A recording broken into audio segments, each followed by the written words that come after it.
Here's a big one. Tell us about pain, and not just the six paths of pain from Naruto Shippuden. I'm actually watching through Shippuden again, and it is a fantastic show. I'm actually on the pain arc, so that's the first thing that I thought of when it said pain, but let's get back to it. And a woman spoke, saying, "Tell us of pain." And he said, "Your pain is the breaking of the shell that encloses your understanding. Even as the stone of the fruit must break, that its heart may stand in the sun, so must you know pain. And could you keep your heart in wonder at the daily miracles of your life, your pain would not seem less wondrous than your joy. And you would accept the seasons of your heart, even as you have always accepted the seasons that pass over your fields. And you would watch with serenity through the winters of your grief. Much of your pain is self-chosen. It is the bitter potion by which the physician within you heals your sick self. Therefore trust the physician, and drink his remedy in silence and tranquility. For his hand, though heavy and hard, is guided by the tender hand of the unseen. And the cup he brings, though it burns your lips, has been fashioned of the clay which the potter has moistened with his own sacred tears." Short, sweet, to the point, as we know Gibran is. So there's a lot to take in there. We're going to give some snaps here for Gibran. That was some poetry slam right there. So a lot of poets like to sit and soliloquy on pain. What is pain? What is suffering? Oh, woe is me.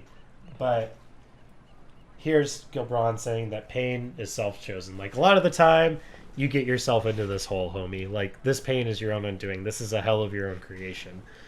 But is the bitter potion by which the physician heals your sick self. So it's how we learn. Pain is how we learn. It's how we heal the sick self. Therefore, trust the physician and drink his remedy in silence and tranquility. So take your lumps. Don't whine and complain. Take the pain. Learn from it. I don't want to say don't be quiet and don't complain, because if you're legitimately hurting, or like if you're feeling mental anguish, then you should probably talk to somebody. But for little stuff here and there, like take your medicine, learn your lesson, and move on. So take it in silence and tranquility. For the hand, though heavy and hard, is guided by the tender hand of the unseen being here God.